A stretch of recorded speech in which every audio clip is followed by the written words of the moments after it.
Welcome, ladies and gentlemen, to another edition, to another installment of the Alamonte Show. Did I say Alamonte Show? I mean, hashtag feed to black. I'm your host, the Alamonte Boys. It's just the nick of time. Beats. What's up, man? Yes, sir. What's good? What's good? It's good. How we doing?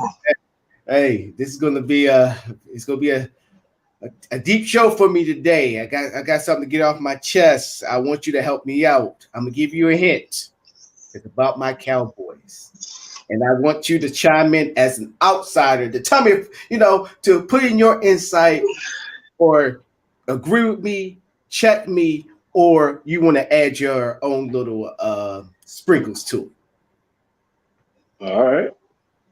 All right, so let's go ahead and jump into it. This is Wednesday before we all be dismissed to Thanksgiving.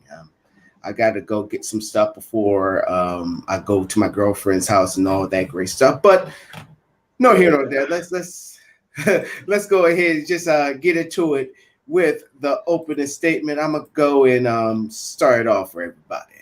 Here we go.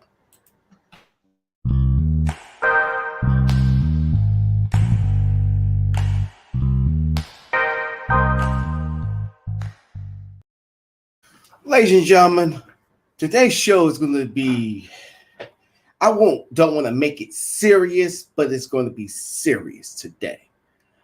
So I'm going to leave that for the main segment. My opening statement is about the network.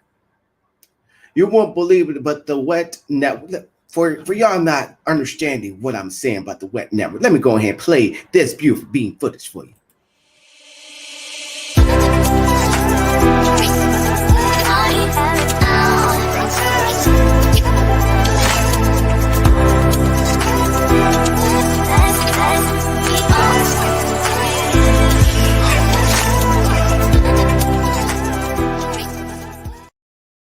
Ladies and gentlemen, in a couple of days, that is going to be a reality.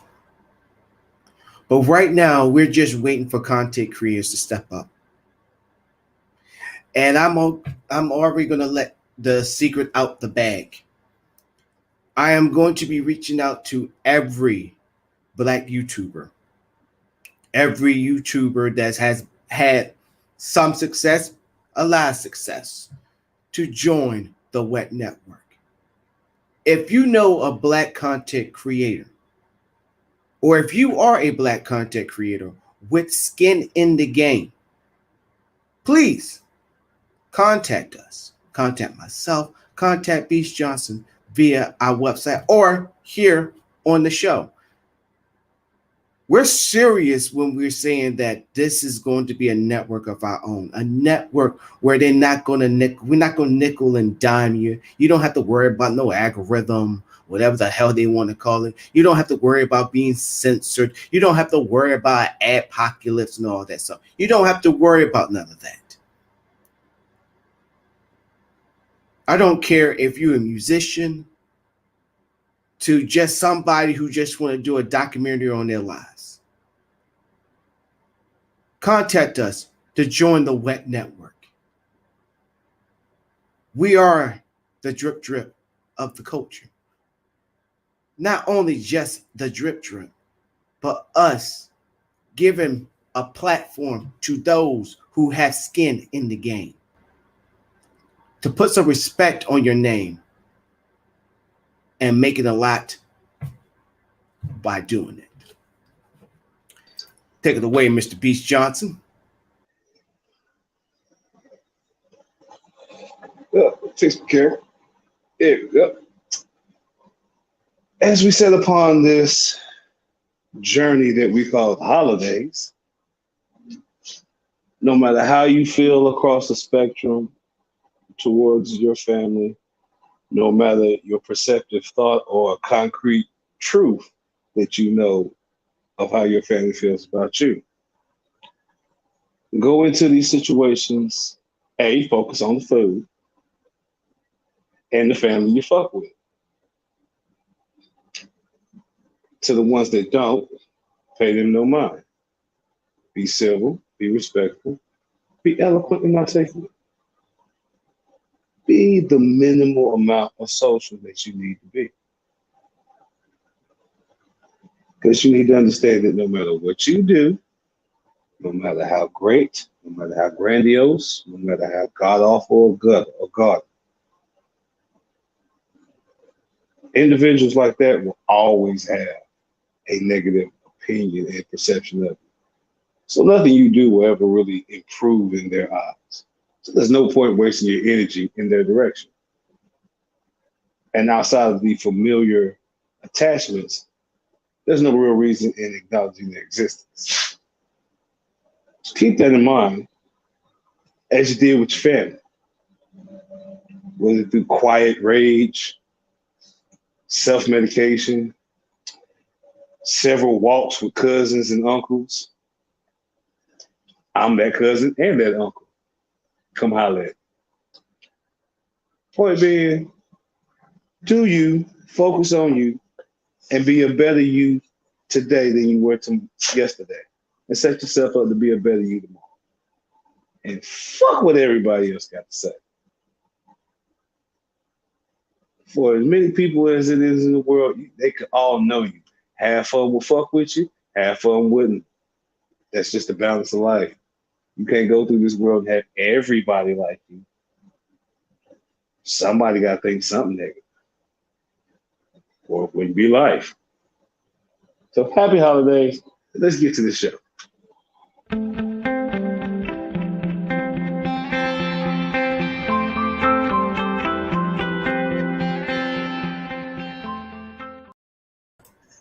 So now, before we jump into it, y'all know what we do.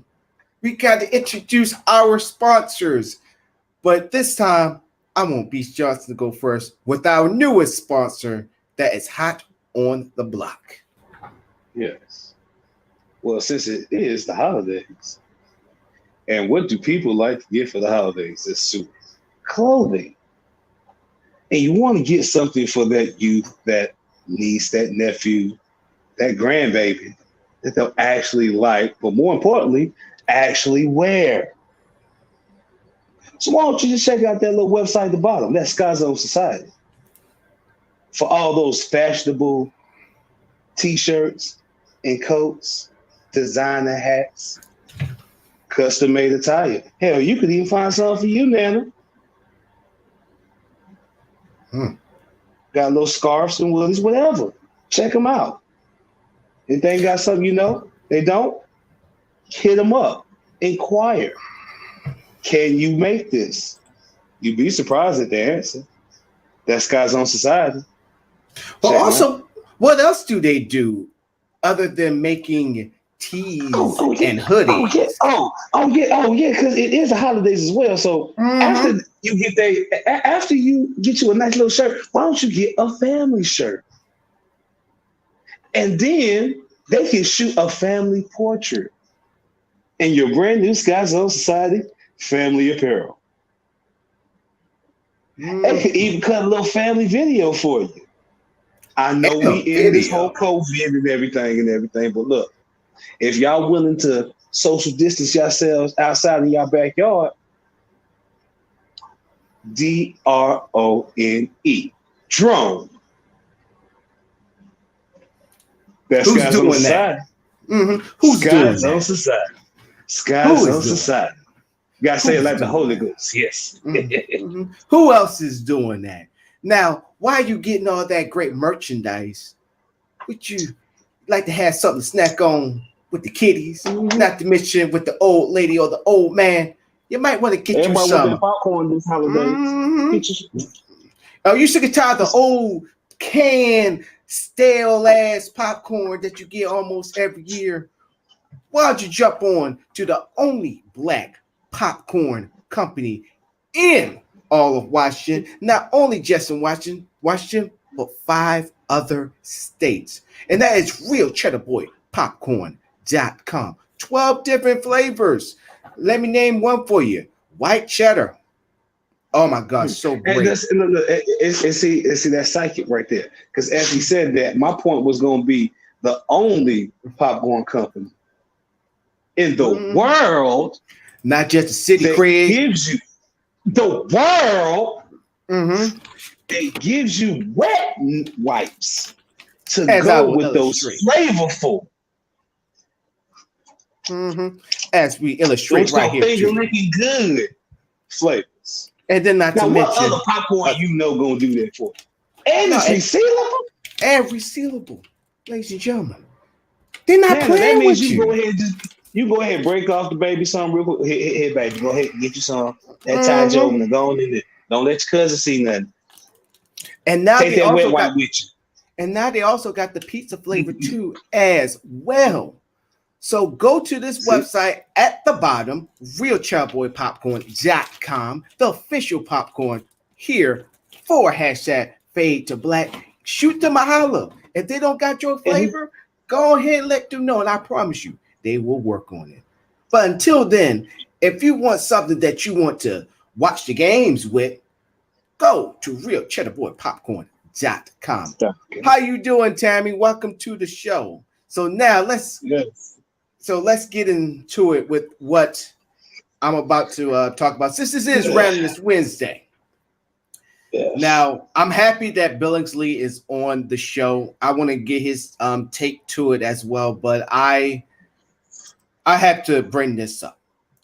Now, anybody who's up before I put him up on the screen, let me go ahead and make myself a little bit bigger. Hold on, let me get it. So before we go on to that, the person that I'm about to address this to is Mr. Law Nation.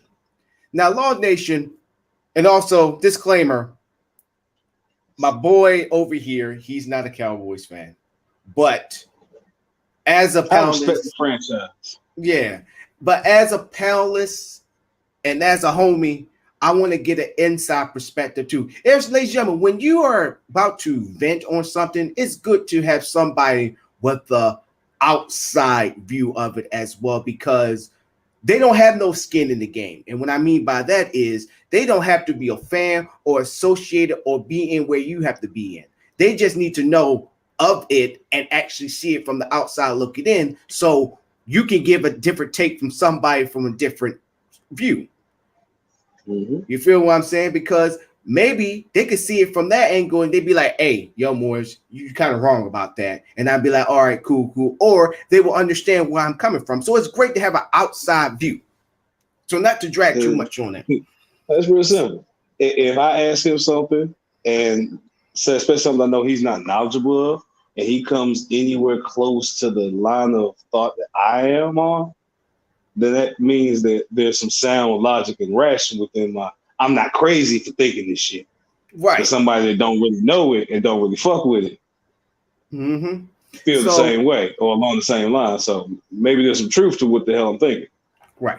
So I'm happy that he has tuned in, came on the show. So off there a little bit. So the video that I'm about to show to you is Law Nation.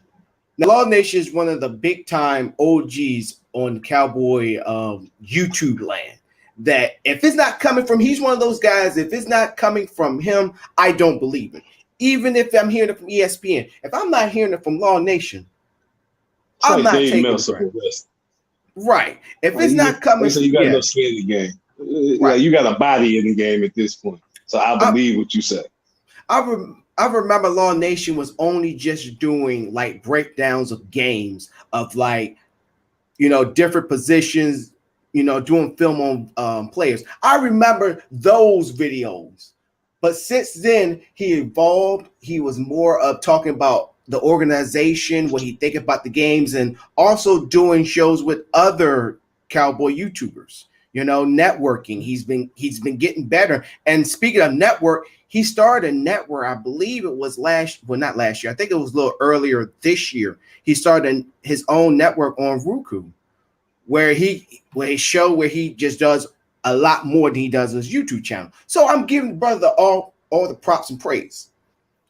But this video that he posted the other day pissed me off. And so I'm going to give my take on him. And for anybody who follows Law Nation, I don't know if Billingsley follows follows him, I want people to tag Law Nation.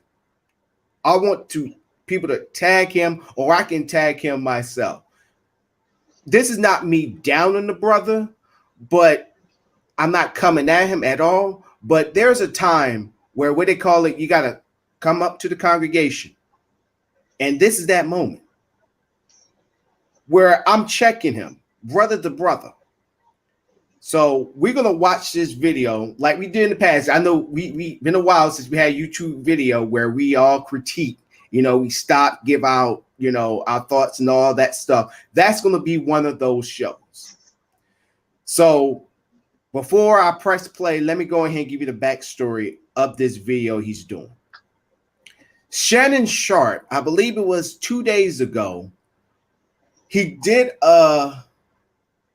he did this video about when Shannon Sharpe had his disagreements with a video that surfaced with Mike McCarthy having a watermelon with Dalvin Cook's picture on it, and all the black players, and also I think it was just Demarcus Lawrence smashing a watermelon. Now, if anybody who lives in the South like me and Beach Johnson knows, there's a lot of stigma that comes with the watermelon. Shannon Sharpe didn't like that. And for me, who does not like watermelon, I don't like watermelon. I hate it. But that's the stigma that we have with us, because you got a lot of black people that love watermelon. Shannon Sharpe took offense to that. Now, I don't agree with Shannon Sharpe on a lot of things. He's a grade A cowboy hater. To me, he's up there, and Bill, so you can agree with me on this. He's up there with Stephen A. Smith, but not to the point like Stephen, not to the point with Stephen A. Smith. He's up there, but not to the point with me that if Stephen A. Smith falls down a 25 stairs and get paralyzed from the neck down, I wouldn't shed a tear. I wouldn't even feel sorry for him. I probably would laugh, probably would smile. That's how much shade I got for Stephen A. Smith. Shannon Sharpe, I got respect for him. Because, but I can understand it. Shannon got more truth to what he said. Right, and Shannon Sharpe is a Southern boy himself. He comes from Georgia. I'm not talking about middle Georgia. I'm talking about Georgia.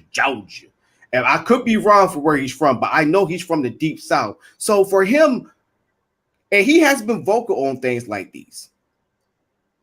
And so when you hear Shannon Sharpe getting pissed off about something like that, you step back and you like, oh shit. Shannon Sharpe is like that one playful person that, if for some reason they get serious or they get quiet, you get nervous. Because he's not right. You thought he'd be like a, happy-go-lucky, but when he is quiet and he got that serious look on his face, something's about to go down. Somebody fucked up. And so Law Nation took offense to that segment of Shannon Sharpe giving his take. So I'm going too much over. I apologize, ladies. Let me go ahead and get to a point. Let me go ahead and play this video. What we doing now, right? They took Ain't Your Mama off the syrup bottle, right? They did. Syrup. Y'all call it syrup. Some people call it syrup. Where they from? I'm from the South. We call it syrup. They took Uncle Ben off the rice box, right? Because this is the type of society we are in. And I'm not going to go back and forth with the people that say, okay, Shay Sharpe, he's right. And on one end, when you smash a watermelon, it's racist. It's racially insensitive. Like, the people that look like me should be the sensitive people in life. And that the people that don't look like me, they got to walk on a thin line because they can't say certain words. And I know they can't say certain words, right? You get what I'm saying, right? They can't bring certain food to the cookout because it will be looked at, oh man, y'all racist. How dare you do that to that potato salad? All right, hold on. Okay, all right.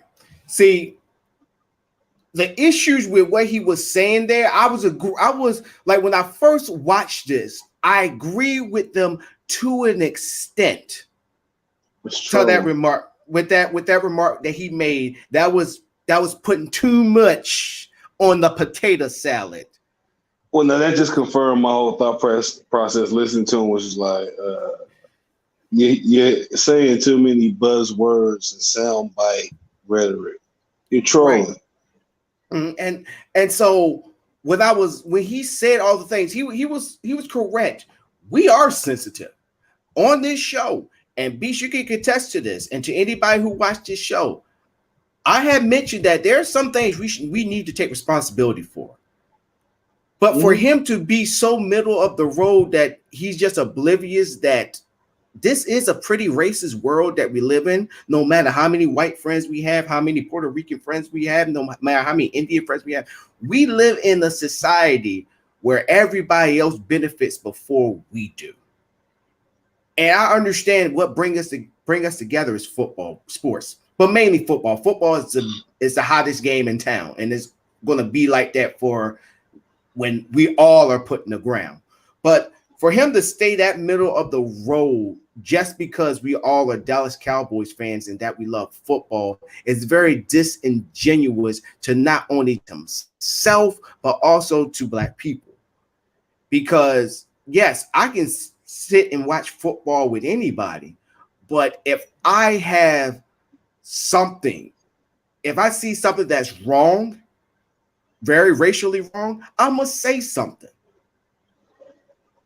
People need to say something.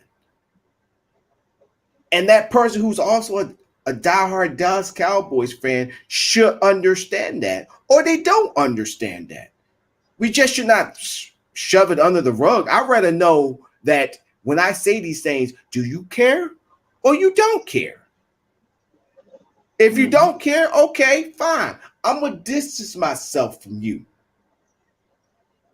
Because we could be Cowboys fans all day, every day, but I'm not going to gel with you, Jack. You keep it pushing over there. And for him to say that, it really did hurt my heart to hear that. And for anybody who's watching right now, who follows Law Nation, I want you to tag this video to him. This is not me just me bashing him. This is just me respectfully checking him, because hearing this is very disheartening. So I'm gonna go ahead and continue. But you got anything else to add, Beast, before I continue? No, I want to hear what else you got to say. All right, here we go. Sprinkling raisins on it, right? And somebody so happened to talk about it. Nevertheless, we're gonna look at what Shay Sharp had to say about this, but let me play this right on quick. the trip to Minnesota, and he spent the team's meeting the night before the game, smashing them with a sledgehammer like 80s prop comic Gallagher. The scene culminated with DeMarcus Lawrence smashing a watermelon with Delvin Cook's picture on it. McCarthy told reporters Monday it's important to have fun. The players were into it. So, Shannon, did you like this as a motivational tactic? What you Have say? you done this before? Hell no. I don't think it's fun. And listen, dear white America, anytime you have Black people in your presence, watermelon has a negative connotation. Yep. Let it go. So before we go into this whole role of Shay Sharp giving his speech to white America, I'm about as black as the ace of spade right now, but he got the chance to speak to white America, saying that, hey, anything that is affiliated with a watermelon got a negative connotation. Anything. Let me say this. Well, I feel offended when this. Go ahead, Beast. But before he even rants, he's valid in that. There's no disputing that by any means. For you to try to invalidate that point, your point is stupid. There's no eloquent other word to use for it. You're just stupid. Because there's truth to it. Yes, it is a vital, as far as American Black history, there's a lot of negative connotations and double entendres laced within the watermelon and the perceived attraction to watermelon amongst our culture. Africans eat watermelons, but their reason, it shows you the true necessity and vital essentialness of watermelon, but they don't look. There's no racial connotations to it whatsoever. They tell you right now it's the most balanced and essential fruit if you're going on a long travel. Mm-hmm. Yeah. You get fruit, you get juices, you get to eat something, and you get to drink something while you travel. That's in one container. It's beautiful. Then you get to use the shit. You can eat the rinds too. They teach you how to eat. So it's like, hey, there's nothing racist about that shit, but here it's a little different. Mm-hmm. And then so you can speak that shit. Right. And then also for me, I like, artificial flavors of watermelon. Who doesn't like to get freaking watermelon Arizona? Or what's that other juice drink? See that? So that's just your particular thing when it comes to fruit. Like, right. It's like what's up with the connotation? You don't like the real thing, but you eat the artificial. I'm the same way. I'm the opposite when it comes to bananas. I'll actually eat a banana, but you won't. Yeah, banana flavored anything, candy, drink. Fuck no. Unless it's a banana daiquiri. Yeah, or like a freaking now later. Oh, nope. God, nope. No now later, no Laffy Taffy, no Mike and Ike. If it's banana flavored candy, get that demon away from me. Mm-hmm. I want the real thing when it comes to bananas, but like with watermelon is vice versa. I don't want the actual real watermelon, but gum flavored watermelon, freaking juice flavored watermelon. So for him to sit there and just go off on the fruit itself is just very disingenuous for this argument, period. I mean, just looking at his face, you can tell he doesn't really believe anything he says. That's why I say, go back to my point earlier, he's just trolling. Yeah, so that's why I'm gonna let him continue, because I'm happy that you stopped at this point too, Beast. But I'm gonna let him continue because this is just the tip of the iceberg, ladies and gentlemen. This is just a tip. And once again, for anybody who's watching this video that watch Law Nations like I do, once again, this is not me bashing him. This is not us bashing him. This is me respectfully checking my brother, because he is all the way wrong with this. Even though he's going to make some valid points in this. He's going to make some valid points, but you can still be on the right path and still be going the wrong direction, if that makes sense. It's like people trying to think that the facts are the truth. No, facts are not the truth. Facts is like the evidence in the case. Yes. The killer had this weapon, but it does not solve the crime. You got to know who had the weapon, who fingerprints matches who. Right. Who was there when the murder happened? Or like going to Walmart. You could use freaking Wayne Street, but I used Martin Luther King Drive to get to Walmart. The fact is, both those ways lead to Walmart. The truth is, at the end of those streets, it leads to Walmart. But let's not go too far into it. Let's continue to the point that he's saying. His brother, Shannon Sharp, get on national TV, and he does this number with the Hennessy. And y'all know I love Hennessy. And with the black and mild with the do-rag on his head. Shouldn't that be stereotypically PC annoyed there, I say? All right. So before I let him continue, he has a valid point with here. So like I'm saying, I am going to point out the points that he had. He's right. Shannon Sharp has been coming up on there with the do-rag, the black and mild, coming in with he's not only just got Hennessy, he got the top of the line Hennessy that costs $100. Okay, well, what he's trying to do is he's trying to attach the common black traits of Shannon Sharp to him representing all black men.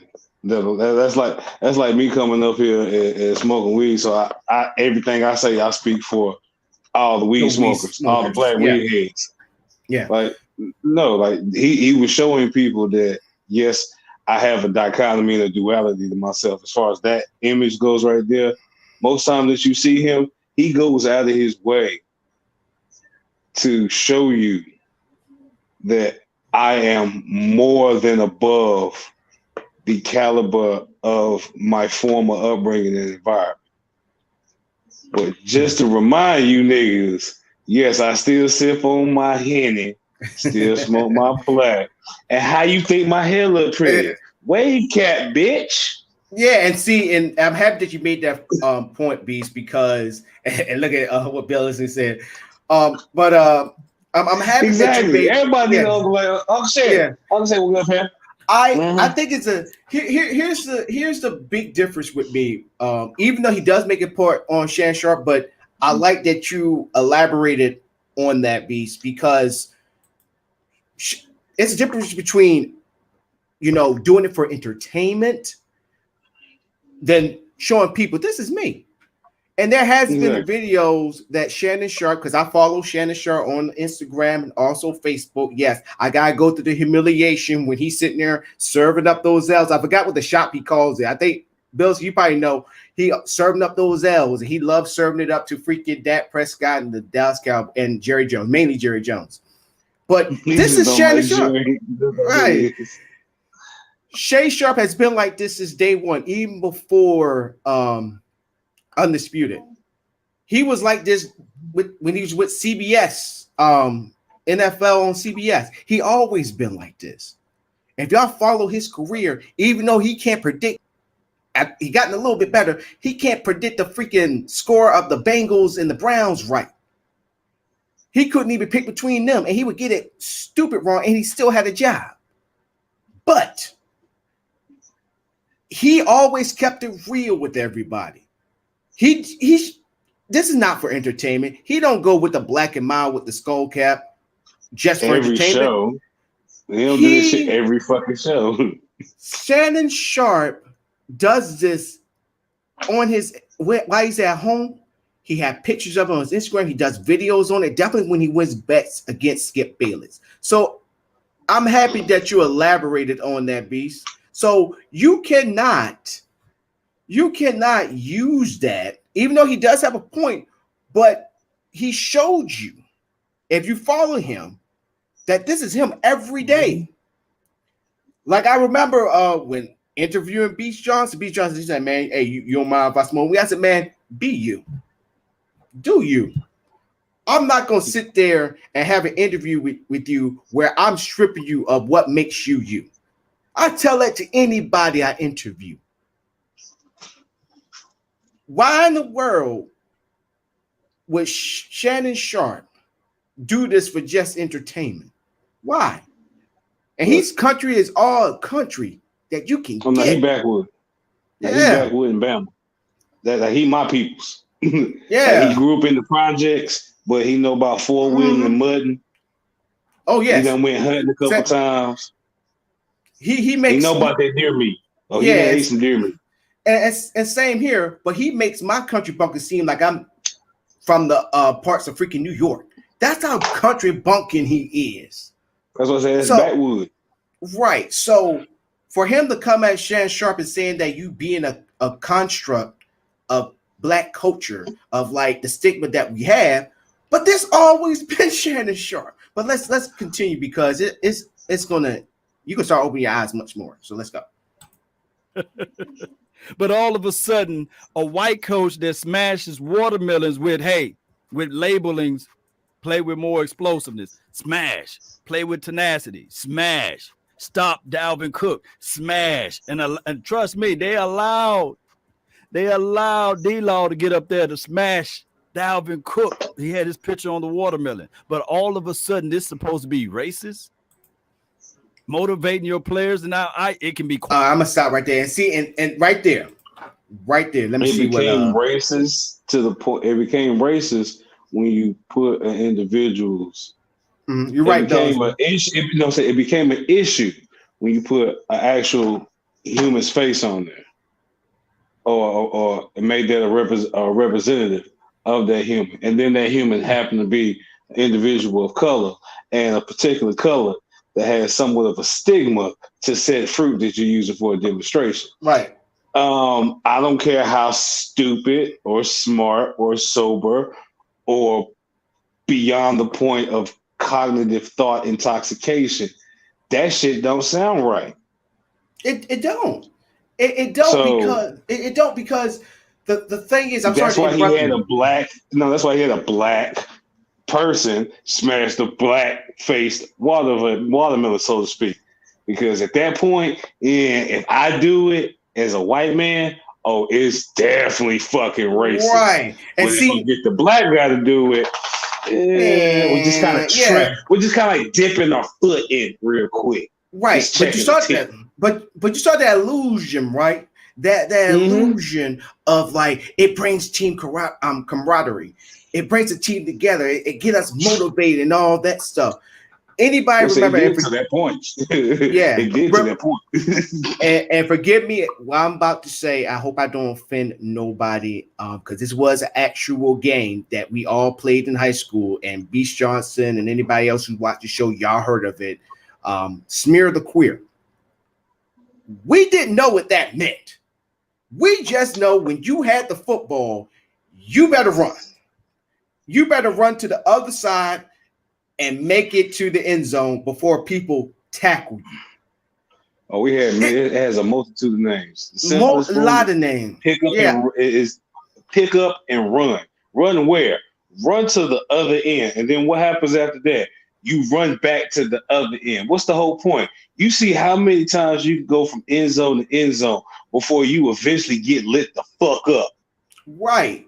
And so we played these games with these names and didn't even know what is, and we didn't even know why our teachers, substitutes, principals banned the game. It wasn't just because it was violent, one, but two, the name, how it offended people. And we was like, man, it's just a game. But then when you got up there older in age, you're like, you start to understand what that word really meant in society. Right. And if anybody who watched what's that show that they got, Last Chance U, the first season. Yeah, I say that. Where that coach literally called his players thugs, and majority of them were black. Because honestly, to tell you the truth, if I was a head coach of any football team, to the young little tykes to freaking the NFL, if you hit one of my players, I want the fucking bench to clear. I take the rap. That's me as a head coach. I would never down my players for having each other's backs. And I don't think we have too many coaches like that anyway, but that's a different story for a different day. But it's real simple. We are a team. Right. So if you cross one of my team players, you gonna fight the whole fucking team. So I hope you got stamina, boy. Right. Because you fight special teams and bench. Right. And so I always said on this show, because I'm gonna tell you, all those Cowboys players, mainly black, not gonna see nothing wrong with that, because that's the trick. That's the Jedi trick that he's skipping over, that he's glossing over. I love football. I love it. Sometimes do I wish I would have been an athlete? Yeah, I wish. But guess what? I'm here in the military and all that stuff. Bam. But I know the game. I know the game where he's missing that this is a business where majority of the highest players, majority of the players that's in the Hall of Fame, majority of the players that are coming in from college that's coming into play are majority black. And majority of the head coaches are white. And I'm not just talking about head coaches. I'm talking about even the freaking assistant coaches, and then the assistant to the assistant coaches are white. General managers, majority of them are white. Ownership, majority of them are white. This is not fact. This is the truth. Period. This is the truth. BJ is going to join us back. He's going to handle some things, but this is the truth. So majority of these things are still going on, and none of them are going to say nothing about it. I guarantee you, a couple of the Cowboys players, and I have said on this show, including the show I used to do called Unrehearsed Podcast, which I need to get started back up with my boy Branch. It was a sports show, where I literally said that I believe that majority of the Cowboys black players are coons. Because with the thing with Kaepernick and Black Lives Matter, they stood up. nobody said nothing about it. And I'm like, damn. So now that y'all made it, y'all just think that y'all don't have the issues and problems. And I forgot his name, Poe, who recently was with the Cowboys, who recently got released, was the only Cowboy to kneel. Everybody else kneeled because Jerry Jones forced him to kneel. There was no choice. If anybody go back to All or Nothing, the Cowboys edition, where that infamous kneel that Jerry Jones did after he told the media that the player is going to toe the line and nobody ain't going to stand, and if everybody's going to stand, if anybody kneel, you better leave your jersey and your fucking helmet there because you no longer play with the Cowboys. And he kneeled. Those players didn't choose to. It was because Jerry Jones says, I'm the boss, I said so. And not to mention, I'm the general manager, and I can fire you anytime I want to. That's what's happening in football right now. And I always said that about the Cowboys players. I love DeMarcus Lawrence. I love I love Dak Prescott. But I'm going to get on them later on the show. But I love all of them. But I got to keep it real. I got to keep it the buck. I will say for any of my bell buddies, even for Beast Johnson, even for Billingsley, you can still be cool with me, but you can call me out on my damn flaws that is hindering me in my life or that's irking you. Or if I'm sitting there saying, man, I would have whipped his ass, and you the first one that check me like, man, dude, you scared. You wouldn't done shit. You wouldn't done damn thing. You would check me real quick. That's the Cowboys players that we have right now. But let's go ahead and continue on with this video. Horny, yeah, you can say that all day. But all of a sudden, this now is racist? This is what we doing now? Now, I get it. Yeah, if you want to dress up in a pink suit and put a do-rag on and pour out your Hennessy or put a crazy red button on your nose and say, hey, I'm not doing it for the views or what have you. But that is what Shay Sharp do on that particular show. And he's representing everybody that's the people of color like me. So that's what we got a chance to see. And I'm sitting here waiting at the edge of my seat, wishing that Skip Bayless or any other white contemporaries go out there and put on a do-rag. And see, that's a stretch. That right there is a stretch for what he said, that if Skip Bayless and the co-host, who's actually is a white girl, I won't say white girl, let me be respectful, a white woman, saying that white guy, yeah, they wouldn't come on there in a do-rag and all that stuff. Why would they? Why? No, I mean, but to counter his point, I damn sure could see old girl in the bonnet. It's like, why make that point when you know Skip Bayless? You would never see Skip Bayless. Now, there's a lot of things. Number one, Skip ain't got the hair for it. Like, right. The type of hair he got don't require no fucking do-rag. So, of course, it would be pointless, and it would have to be some extenuating circumstances and proper context behind seeing Skip Bayless in a fucking do-rag. The closest thing that he could do to having, to even come close to our culture is having freaking dreadlocks. And I don't think he want to endure that. Nah, I can see him getting like some straight box braids. Yeah, he maybe some Bo Derricks. Maybe some Bo Derricks. Like, yeah, depending on what the bet is. Right, but see, you know he's not gonna he's not gonna do that. One thing I can give to Skip Bayless, Skip Bayless, he's a shock jock. He's no different than Stephen A. Smith. That's why First Take. But he got sense. It's right. I'm about to go to that point, but like that's why First Take took off like he did, because him and freaking Stephen A. Smith, majority of the time, talk outside their fucking ass, and some of the time on a good day they talk outside their necks. That's why First Take is still as popular as it is today. And that's why when he went to Undisputed, when he created Undisputed, let's be for real, when he created Undisputed, that's why it's becoming just as popular, because he's still doing the same thing, and so is Shannon Sharp. But for him to sit there and say that, like going back to what you were saying, Beast, like, why in the world Skip Bayless would ever put himself in that type of situation where he knows that people gonna call him a racist, and he probably the most unracist, unprejudiced person. Skip Bayless probably got a black wife. No, he actually got a white wife. He got a white wife, actually.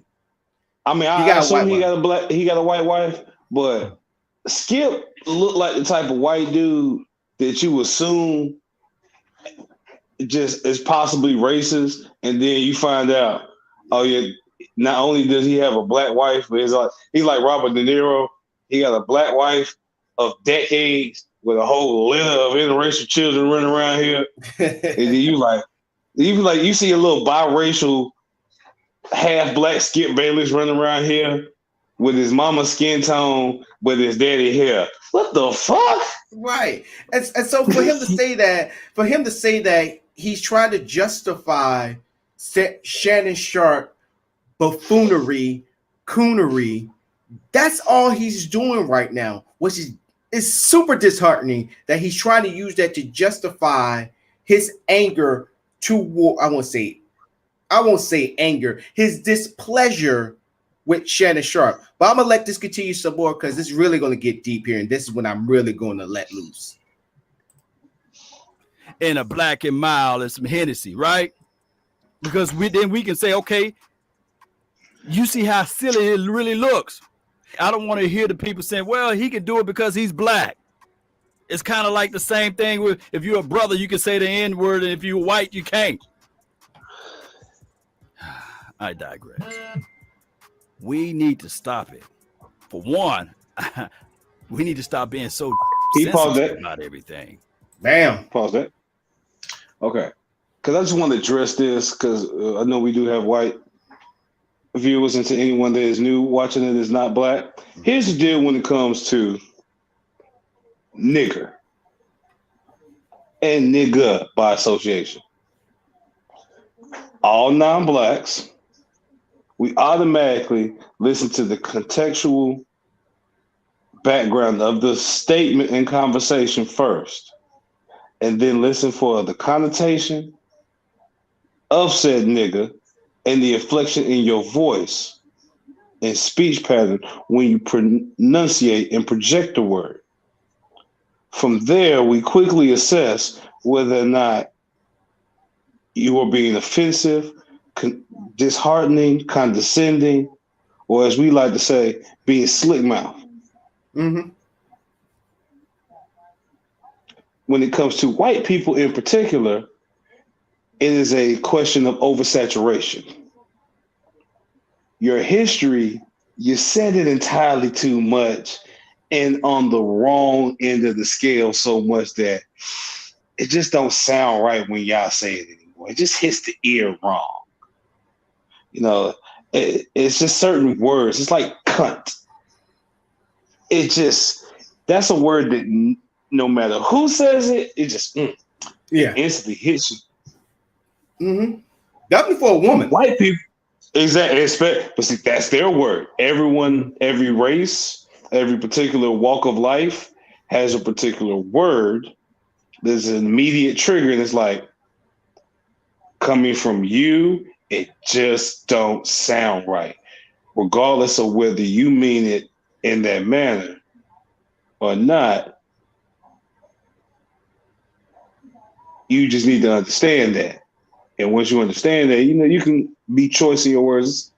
Hell, he's trying to say that black people are sensitive. Actually, it's everyone else is being sensitive. We're just forcing the hand on our end. Yeah. Because we're just demanding, hey, we're just saying, hey, if you expect me to respect this dude that cut his dick off to be a chick and now call him her, I'm cool with that. As long as you can respect me when it comes to these points. Mm-hmm. Because I can respect them and they can respect us. We've already established that. Hell, we have a lot of people within our culture that make up a subculture of their culture. Mm-hmm. And also we understand, but that's all it really is. Yeah, so to go back to what he said at the start of this video, I cannot stand when people say, well, I'm about to say, I'm paraphrasing what he said at the first part of the video. Because a lot of people start off their video by saying, I'm not willing to go back and forth with anybody who see this video and all that stuff. Right there, you put your foot in your mouth. I always say, and Beast, you can contest to this. I've been saying it ever since I podcast, ever since I did this show. When you put yourself out there on Jump Street, you deserve as much as the roses as the rocks thrown at you. Meaning, as much as you accepting the accolades, the accomplishments, the good jobs and data boys, you better as well accept as much of the people that hate your guts, don't like you, and do not like your side of the coin, as they would say, or your take. You can't go back and say, this is my opinion. No, it's not your opinion. Your opinion is when it's just a group of us. If it was just me and Beast, and I'm gonna use our guest, Billingsley, sitting down having a conversation. I said that bananas are garbage. I would never eat a banana. That will be my opinion because y'all would know where I'm coming from. But if I go on this platform like I'm doing right now, to the millions of people that's gonna tune into this show. I'm saying that I'm being nice, Millions of people watch this show. And I say bananas is the most disgusting thing. The same thing that I told y'all. A lot of people will disagree with me to the point where you got people that, and it's shot that people are like fanatic about stuff to where they will send you death threat, will send me death threats. I'm not saying that they will do that, but I'm just saying. They will send death threats. I'll welcome that shit. Yeah, they will send death threats. They will sit there, call you, all sorts of names. They will throw blasphemous stuff at you. They will probably say a lot of things about you on the freaking internet that's not true. All that stuff. You open yourself up to that. And it could be and it could be innocent. You don't have to like bananas, but you got people out there that really do love bananas. And you have to accept the people that be like, yo, man, I agree with you. I don't like bananas neither. But you have to have the bad with the good and the good with the bad. So for him to start off with the video like that, you already put your foot in your mouth. Because people going to come at you. Because if you're sitting there saying that you don't want nobody or entertain the fact of somebody willing to check you or to reply to your video, then why the hell do the video anyway? It defeats the purpose. It defeats the fact. It defeats the truth that you're willing to, on your side, that you're willing to tell. This should be a lesson to everybody that watches this show. It's a big lesson that I always try to preach on this show. Be ready for the consequences, good or bad, when you put yourself on a platform where millions of people are going to watch you. And you don't even have to know them. Don't be mad when you get more hate than you do love. Because you decided to upload a YouTube video and to give your views. And not only just to give your views, have a disclaimer at the first part of the show and say that I am not willing to go back and forth with anybody who disagree with my views. Then what's the point of the video? What is the point? You just wasted, right? You just wasted 19 minutes of your life, not my life. No, your life. No. Wasted longer than that. You wasted potentially 19 minutes of our lives saying that we actually indulged from beginning to end. You yourself, as the content creator of said episode, possibly, I'm just gonna spitball it, a business week worth of time for this 19 minutes. Because hey, regardless of your statement of this is my opinion, any YouTuber with their weight and go has to do research on any fucking topic they do, no matter how benign, trivial, or intrinsic or rabbit hole like. You got to do some research. Right. And for him So to sit, it completely takes away from that whole. It's my opinion. right. Then he also he try to gratify what he's saying because he's black himself. But I got a point to put out on that. But let's go ahead and continue with the video because it's coming close to that because him going back to a point that he's black. I got something for you. But let's go. That's the reality of it. Yes, our forefathers and people before me went through a lot.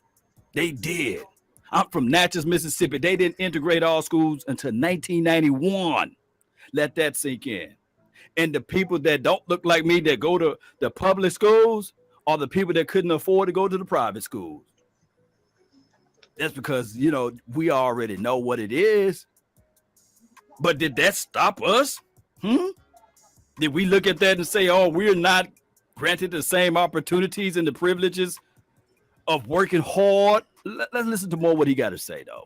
Let it go. Things that were acceptable many, many years ago, even though it wasn't acceptable, it was tolerated, is unacceptable and will not be tolerated. Find another tool, another mechanism to motivate your players, black players. If you need somebody, a white man smashing watermelons to get you motivated, you're in the wrong line of business. It's not funny. It's not cute. I've been up. Shay Sharp, you got to understand this right here, Shay. Half of those players that you talking to or putting that out there was born in the late 80s. I think the oldest person on the team, he's not a brother. LP Lattisaw, he's the oldest guy on the team. He's probably born in 81, 82. That's the oldest guy on the team. Everybody else was born in their 20s. They don't know the history of the watermelon. So how you feel is not how they feel. Pause. So he said that. I mean, I'm even gonna put you on the top. Since he want to go along the lines of representing for all black culture, quick bit of information. All 80s babies can attest to this, but the reason why the 80s generation is so prolific and kind of the shit, so to speak, is because the amount of children produced in the 80s surpassed the baby boomers during their heyday. So the 80s babies, there are way more of us than there are of the baby boomers or the people currently in power. As far as the history, I will agree that there is some ignorance on the part of some of those individuals, but not all of them, because half of all 80s babies kept hold of the heritage that was passed on to them. We still had our grandmas and our parents and our aunts and uncles and godparents that would keep it real with us and actually, plant those seeds for us. And let it be known that, hey, because they were the ones that secretly confirmed the information you heard in school when you heard it from an educated person or a person with a degree. And you remember, my drunk uncle told me this shit when I was 5 years old. So for you to try to say some stupid shit like that, like you try to double down again on the whole, I stand for, I'm speaking off black culture, but isn't that your point against Shannon Sharp for the whole Hennessy and Black Mob?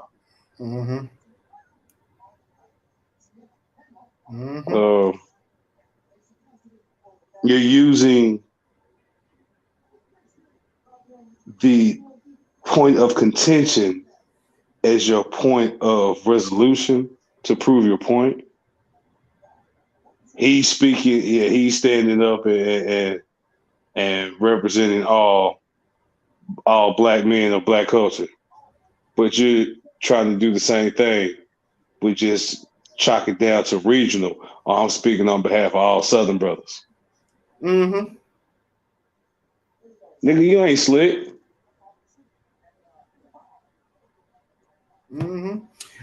I'm gonna let it continue a little bit because I got a point that I just gotta say, but the point I want to make is the boy looked like James Harden's cousin that they say look alike, that they wonder is they brothers because he don't know who his daddy is.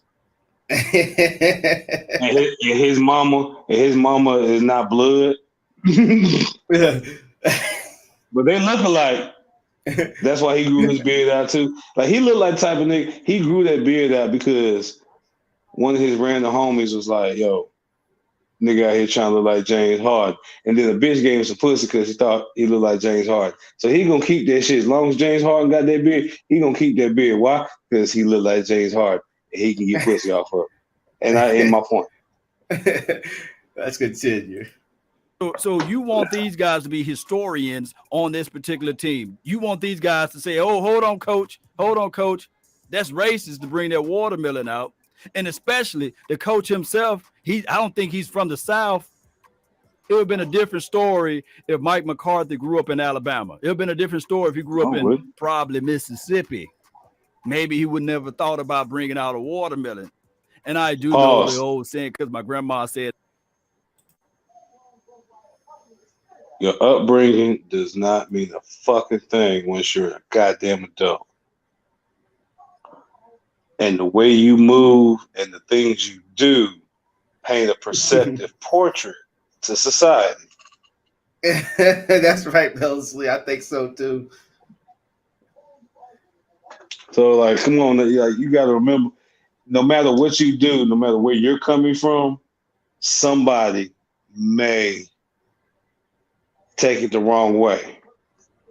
And in certain situations, for example, I'm not going to use the word kite or make a reference to the word kite, K-I-T-E, in any kind of speech, let alone public forum, because it sounds real similar to kite. And I got a Southern slur. So if I get caught up in the words, kite may be heard as kite. And I'm painting in a whole nother fucking light. Right. Would I ever use that word in there? No. Why? Because kite sounds like kite. So I'm never going to make a reference to that shit. Fly high like a kite. Like a what? Kite. Yeah. Like, you say Jew, you making the anti-Semitic slur. Like, no, motherfucker, I'm talking about kites, flying kites. How did you hear a racist slur from? But somebody's going to do it. So why put myself in that situation? Right. And that's the mentality that kind of Shannon Sharp was alluding to when it came to the coach. You're a white man. And like I said, everything was cool. Tenacity. You were Gallagher. Tenacity and team improvement. And Gallagher. The second you decided I'm going to put a human face on this watermelon and it's going to be a black face. There's no real way to clean it up. Even if you let a black guy do it, you're still here. Yeah. We're still questioning it.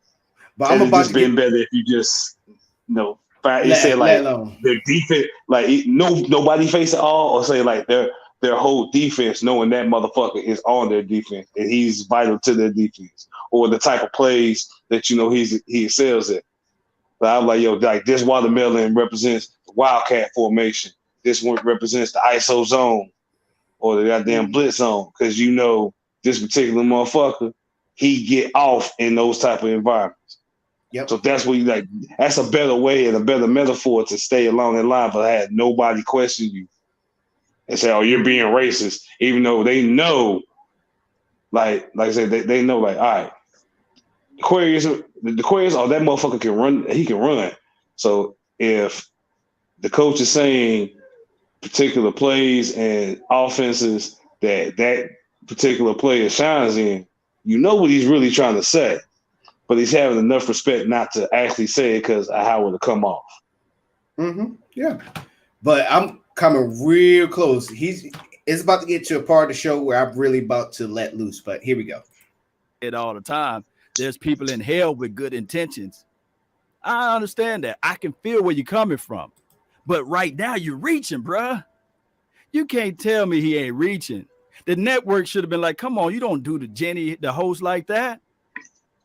Now I do know that they probably did this all raw and uncut, but come on, man.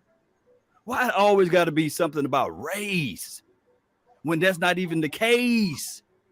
Oh my goodness. I don't get these young guys anymore. I really don't.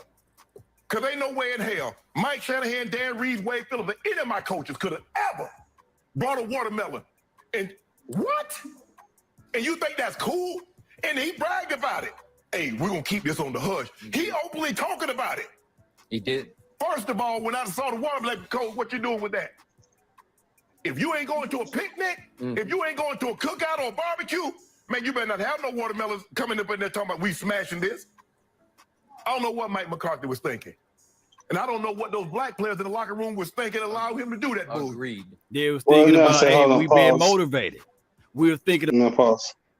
Because this is where he gets Candace Owens right now. I'm letting her finish, but y'all understand why I call him Candace Owens. Because, like I said, everything was good up until that last watermelon. So, hearing more of it, hearing it was a series. It wasn't just one watermelon that had the boy face on. There was a series of them, and his just happened to be the last one. So, the real issue is with the last watermelon. And what he stated is like, and I agree with him. If I'd have been a player on them, like, all right, I'd have been cool with it up until the last one. And as soon as I seen old boy face on there, and then he gonna hand it off to my black teammate, I'm like, hey, hold on. Yeah, I'm not cool with this. I'm not cool with that. Hey, coach. Real quick, powwow. Hey, you know we got folk out here filming us, right? Before, like, the second I realize there's a black face on that watermelon, I'm running up on, like, I'm pulling the coach to the side, like, yo, hey, with all due respect, you need to change that thing, because we got folk out here with cameras, and a picture of anybody on this team smashing a watermelon with a black face on it is gonna cause some shit, bro. Yeah. Just take. Like, can I take the picture off, please? Like, for real. Like, yo, like, for team let's just morale, put his number. Put the number. Just put the number. Like, yeah, can we just like put the nigga number on there? But like, no face. Like, no, please, no face. Like, we asking for trouble, bro. Like, I'd have had a real nigga moment with, like, bro, no. Cause if we let this shit go down, I cannot rock with it. Cause I know some bullshit gonna happen. I know some bullshit gonna get said. Somebody gonna catch the wrong angle or the wrong fucking picture, and now everybody gotta get questioned about this. And I ain't for it. And I know you ain't for it neither. So let's just avoid it, bro. Yeah. So we're coming close. We almost there to be making my point and spill on this. So I'm gonna let him. In the words of Kanye, even though Billsy brought it up, I'm gonna let him finish. About, hey, let's smash this opposing team like he smashed those watermelons. We need to smash them with tenacity. We need to smash them with impact. We need to smash them with explosiveness. We need to stop Dalvin Cook. That's what they were thinking. I want to get some. Let me get that hammer too. Let me smash something. We've been playing porous for the first few weeks anyway. This is nothing to do with race. Nothing to do with Mike McCarthy rolling out of bed and say, hey, how can I get these brothers to get informed? How can I get these brothers to play through the echoes of the whistles? I'm trying to be PG-13, and you can just substitute brothers for the other word, right? But you guys get what I'm saying. No, we do not get what you said. Now I'm gonna get my points. I've been holding it in. Beast, you know. Yeah, I was like, that nigga made no goddamn sense at that point. Right. So you know me. I let people talk, and then I jump in when I need to. So this is where I'm gonna jump in with my points. Law Nation, for anybody that follows him, I still want y'all to tag him in this video. What you just said right there, that whole entire spill, not only is it disingenuous, it's disheartening, and I think you should look the man in the mirror sometimes. You're not James Harden. Just a little joke, but you need to look yourself in the mirror when you say these things. For you to say why everything's about race, it goes back to what I said earlier. Look at who's playing on the field. Look who is carrying the balls. Look who's also throwing the balls. Look who's making the big tackles. Look at the ones that are making the touchdowns. Look at the ones that are getting penalized. Look at the ones that are actually with the jerseys, with the freaking pads on, with the helmets on. Majority of them are black players. You do not see anybody else of color that's a head coach. Only what, three coaches? Okay, no. 3 coaches. I asked a question. After all this bullshit that he said about culture and speaking of, I want to speak on another controversy prior to this. The whole Cuties controversy from Netflix. You aware of that little movie? Mm-hmm. The pretty much the preteen Bring It On, the dance movies for the preteen adolescents. But due to terrible fucking marketing, it was not painted in a right light. Like the movie itself has nothing to do with how it was marketed and the perception that was casted through that marketing. Mm-hmm. The movie itself is actually a movie that's, that moment is questionable, but it's at the end, and then once you understand the whole context of it, it's not as bad as the equivalent of watching the Dance Moms or the cheerleader shows on Lifetime. Right. It is questionable, but it's not suggestive to that salacious point. But would you sit there and have the same rhetoric toward them if someone were to speak, if Shannon were to speak up against the Cuties movie? Would you try to break him down and tear his point down with the same vigor? Or would you have the same energy? Because they're basically the same thing. Oh my God. Goddamn lines. Beast, I was about to hit on that part. We on the same wavelength. Thank God, because you sober. I want people to pay attention to this because I drink and smoke. I smoke a lot. So when sober people agree with me, it really means the crazy shit I say ain't fucking crazy. Right. So I'm happy that you brought up that point because that's what I was going to lead into. Law Nation, I'm talking to you now. Where was that energy when the Kaepernick thing was happening? When you had players kneeling? Where was that energy? Because I remember a video that you did a while back. You was like, you didn't care. Like, we all just need to come together, man. We got football we need to worry about. We got to get, we got to root for the Cowboys to do good this year so we can get to the playoffs and go to the playoffs, go to the Super Bowl. I'm paraphrasing that video.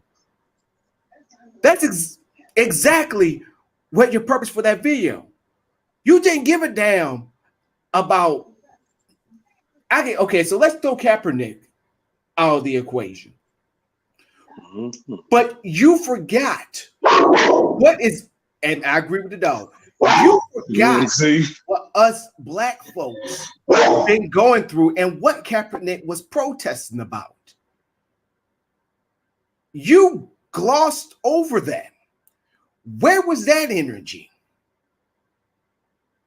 Where was that energy? You were so middle of the road that you didn't want to make the people that watch your show, half of them probably white. You don't want to make them feel uncomfortable. You wanted to stick with football. You want to stick to Cowboys football. You did. Where was your energy when Dak Prescott, when he was asked about police brutality, when he was asked about Kaepernick and what he stood for? Where was that energy? Why didn't you check Dak Prescott when he said that basically saying I don't need to worry about what's going on out on the streets. I don't need to worry about Black Lives Matter. And then did a Campbell soup commercial right after that. Yeah, I don't need to worry about what's going on because I got football. Football take my mind off that. Really? Where was your energy with that? On the sports show, I went at Dak Prescott for that. I went at him for that because I was like, don't get it twisted. Just because you're a black man who is a freaking quarterback for the Dallas Cowboys, that if you get pulled over, I'm not talking about those officers in Dallas that are big Cowboys fans that you probably be chilling with, probably come over your house, you probably go over their house, give them season tickets. I don't know. But you're going to mess with the wrong police officer in Dallas, maybe even outside the freaking metropolitan area, and pull you over and make you know who you are. Gonna let you know who you are. You're going to have the wrong fan catch you after the wrong game. Right. And that's when you're going to see what's good. Right. Jerry Jones ain't going to be there. Stephen Jones ain't going to be there. I went hard, pause, at Dak Prescott when he said that stupid and blasphemous shit. Where was you, Law? I know you didn't make no videos about it. You continue on with the next game of that week. Where was your energy? And then when it came to the part about the kneeling and all that stuff, where was your energy? You didn't bring that up. When DeMarcus Lawrence just basically said the same exact thing about freaking what Dak Prescott said, and you have freaking Des Bryant sitting there saying, I'm as long as me and my family's good, I'm straight. Really? Where was your energy? Where was that energy? Now I understand we got people like, I'm going to use Shango, for example. Shango is an OG when it comes to this cowboy YouTube shit. He's been there when YouTube wasn't that hot. He literally on the video, he literally said when it came to like Kaepernick and what he was standing on, he said that he didn't care. He didn't care. Basically what Law Nation was saying. Oh, let's all just get along. Let's worry about cowboy football. His own people, his own audience came at him. Rightfully so. Mm-hmm. And he literally had to tell a story for what him and his wife actually had to go through when I think they actually had to go to a gas station one day, and then this white pedestrian actually spit in his wife's face. And you know, I don't care if you just touch my girl inappropriately. When you spit on my woman, that's when you have Stewie. That's that Stewie moment when, well, guess is where bitches want to die. Right. I don't give a damn if the freaking FBI is on their way. Your ass is mine. And I believe that with anybody, no matter what their race is. If it was a black man spitting on a white woman and her white husband or whoever, when we jumping in, bro. We about to jump in. I got your back, bro. Right. Yeah. Hell yeah. When you spit my nigga wilding right now. My nigga wilding right now. I got your back. Right. That's how I feel about this shit. You don't spit on nobody's woman. Right. When you spit on anybody's woman, like I'd be damned if I have a dude or even a woman. I don't believe put my hands on a woman. Spit on them, your ass is mine. I'm knocking your soul out your body. I don't give a damn. Hold on. When it comes to spitting and the females, I go back to what my dad used to tell me was about hitting a difference between women and bitches. Oh. And you's essentially a bitch. As far as I can say, any woman that would spit on a man, you're a cunt. Let me say it right. You're a cunt. Say it with the hard C. Mm-hmm. Yeah. You gotta twist your head when you say it. So the point that's who you are. You right. So as far as like me hit, you catching the 5-knuckle shuffle, baby. Yeah, and so his audience came at him so hard about the majority of them were black. He literally had to tell that story, but he was justified in telling that story. He was justified. Mm-hmm. So I'm not saying he got passed. He justified why he didn't want to talk about, why he didn't care what Kaepernick was, dealing with, because he had something like that happen to him. Justified. But still at the same time, don't use that story to ignore that things like that are still happening to this day. Which I'll say this: there's a better way to do that.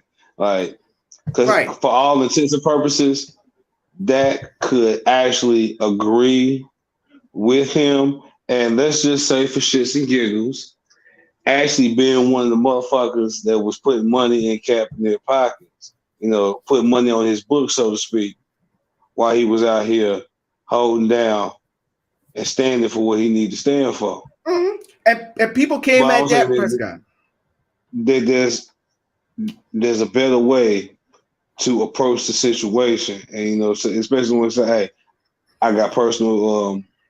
Let's just say my personal life journey has given me a weird opinion on that, and I'd rather not speak on that right now. Right, just because of personal experience. I'd rather not. And that's just saying either you feel some kind of way or you strongly feel some kind of way, and you'd rather not say it.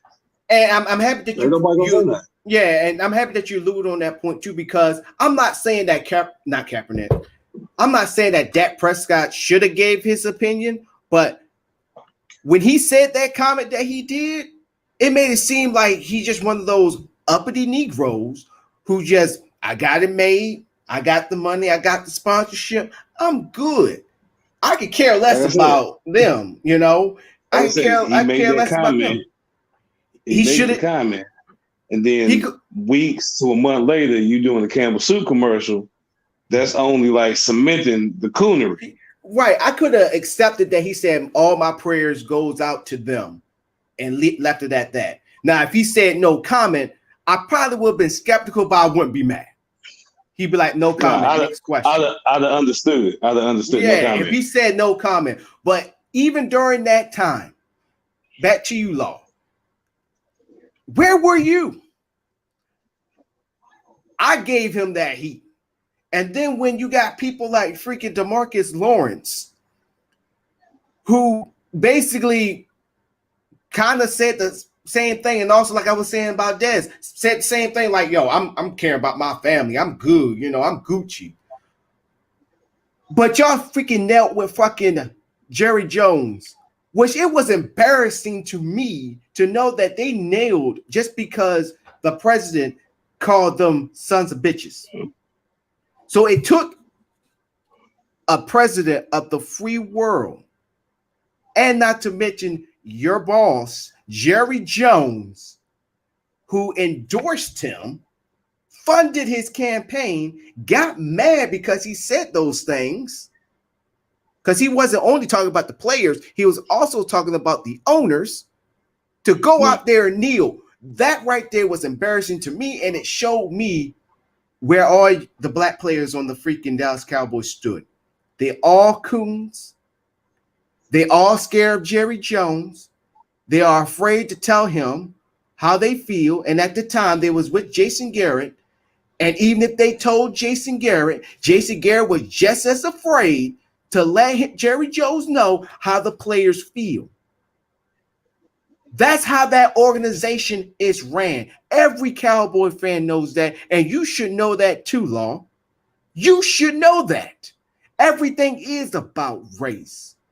Everything. Tell me a prospect that Jerry Jones himself, number one prospect, that was white. You could probably name me one, but majority of them were black. That was a number one draft pick. Troy Aikman, maybe. But let's be for real with that. That was a Jimmy Johnson pick. Jimmy Johnson, if we're going to go back in the 90s, that was Jimmy Johnson's pick. That wasn't the Jerry Jones pick. But to be fair, post Jimmy Johnson, name me. You could probably name, like, I'm going to be nice, maybe 2 or 3 prospects, first rounders that were white. My point is to you, Law Nation, everything is about race. You like it or not, it's always about race. When I go out of this out my room and I drive off post and I go to a local business and 9 times out of 10 it's owned by somebody that is white, or 9 times out of 10 it is owned by an immigrant family. But most of all, it's majority of the businesses that I go into is owned by white folks. I literally have to go in the city or on the outskirts of the city to go to a black establishment. Yes, it's about race, but you, as a Southern boy from Mississippi, which I'm not surprised, majority of the Deep South brothers in Mississippi, racism is such a norm down there, they're immune to it. And then when you call it out, now all of a sudden they are throwing their anger and pointing the fingers at you. Like, come on, man, why I gotta be about race? Well, I'm sorry, dude, I'm gonna call it like it is. Well, you may have got accustomed to it and get used to it. No, they're in an area like Mississippi and Texas. These are 2 predominantly racist areas where the racism is so steep within the genetic code of the state that it's part of the culture.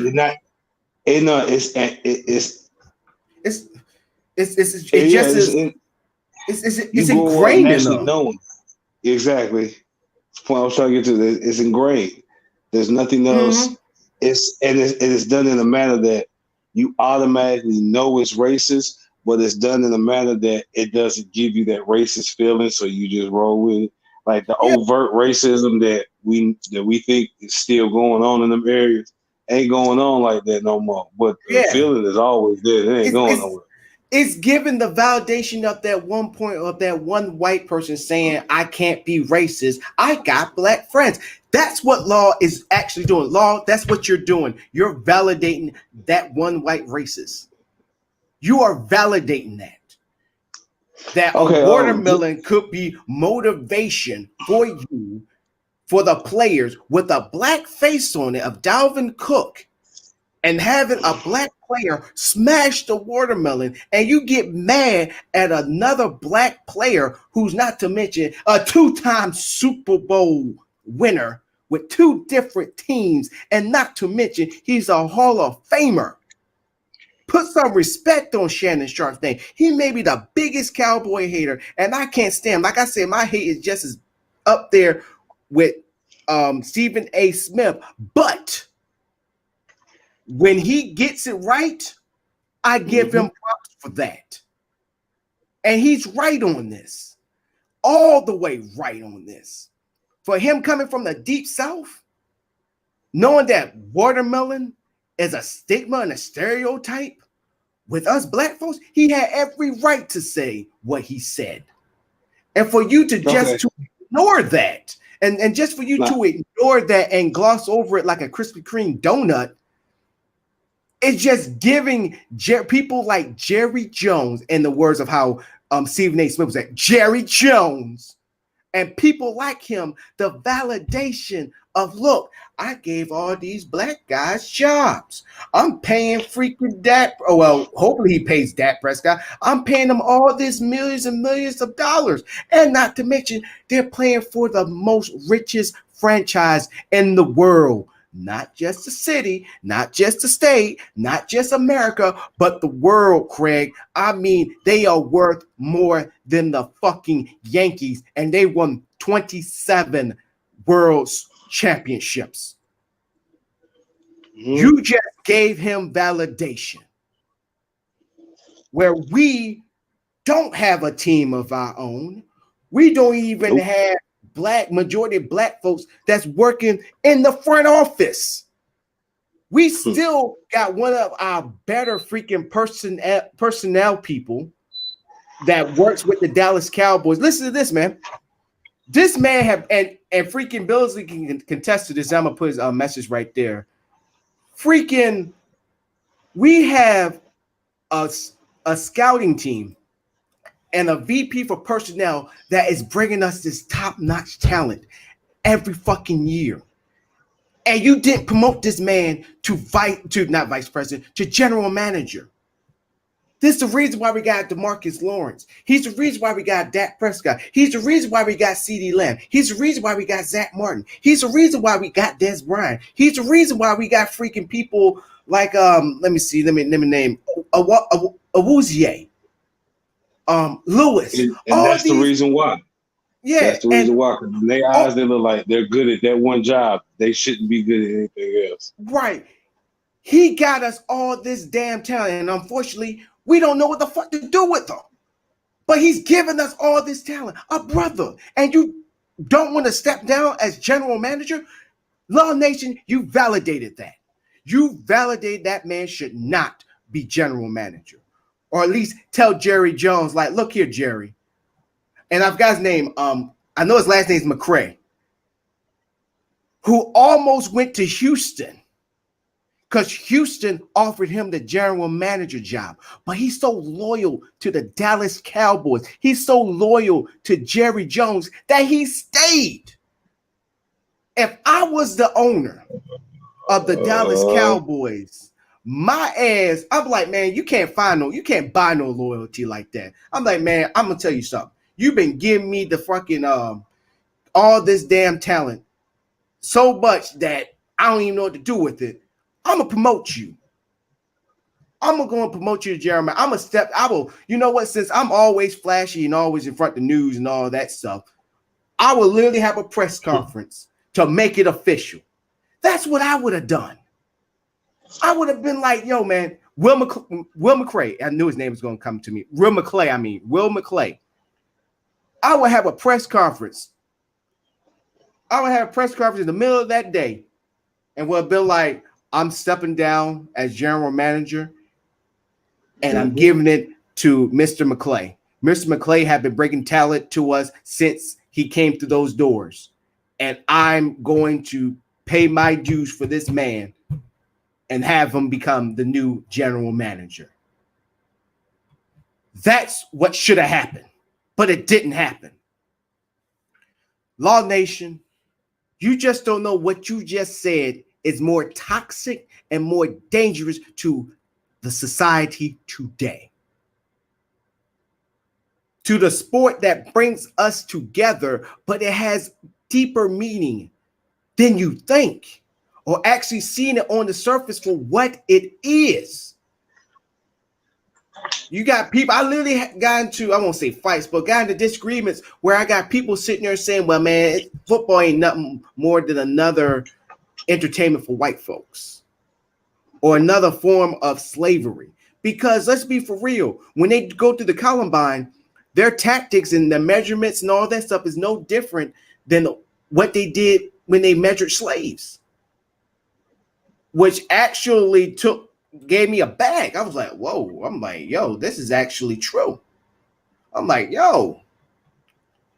But Law Nation, everything is about race. Not everything is all about football, because guess what football is surrounded by? Politics. politics. Don't get me wrong. I think all of us can agree and all can contest to when a football game's on. I promise you, everybody, this tomorrow on Thanksgiving or Turkey Day, everybody's going to be glued to their television watching all the games, including you. Because I know I will be.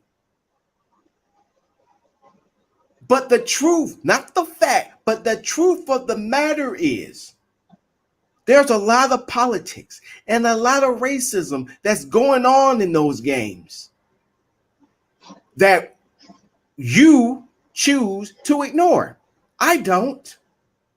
I just know that there's a bunch of brothers, Negroes, playing on that field, busting their ass, having injuries that are close to a freaking being involved in a car accident for your entertainment, for my entertainment. But see, I know the deal, and people like me know the deal.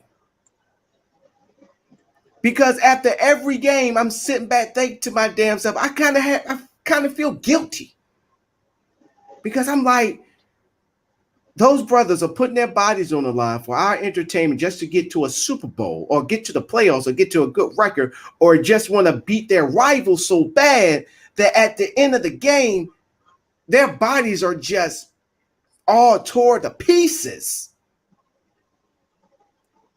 And they know that people that looks like them are going through hell every day. And knowing that if they say something or do something about it, that could be their job. Mm-hmm. Sometimes their hands are forced. But then again, I'm thinking to myself, you're surrounded with other brothers too. Let them know we can put all our money together and we can make our own NFL. But they I was just thinking that to myself. It's the hustle. And they come consumed by this only one income. I'm getting everything I want from this one job, so I'm doing everything in my power to keep this job for as long as possible. Instead of thinking that there was a day when you ain't have it, so there'll be a day when you won't have it again. Right, Law Nation, you should be talking about things like that, but you're not, because you think it's just all about the game and it's all of us to get our minds off of racism and all that stuff. You can be in that utopia. You can be in that bubble. You can believe in all you want to. But, sir, I'm sorry to be the one that pops your bubble. It doesn't work that way. It's not working that way. That's not how the world works. Because, honestly, if the Cowboys, the players on the Cowboys, mainly the brothers, were real men and actually stood for something, they would have been checked Jerry Jones when all this shit was happening and told him, since you want to donate to the freaking president's campaign, why don't you donate to the streets of Dallas of what's going on with, you don't even have to donate to Black Lives Matter. That's one thing people get confused on. Even though I'm a big Black Lives Matter proponent, you don't always have to donate to them. There's other societies, organizations like them that is trying to do good for the Black community. Donate to them. And I'm not talking about 50,000. Donate $1 million. Over $1 million. Challenge the freaking fans to be like, hey, I'm donating $1 million. If you can match that by the end of the month, free tickets, free season tickets for everybody. I'm just saying. I promise you, every Cowboy fan would have donated for free season tickets for the whole year. Shit. Goddamn right. Anybody who's a freaking fan. That ain't fans would have been donating just so they could sell them to the fans at a higher price. Right. So, Law Nation, this is what happens when you put your foot in your mouth and still say you don't got your foot in your mouth.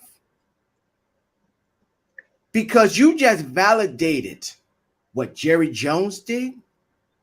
You just validated for what the NFL has been doing to Black players since allowing Black players to play on the field.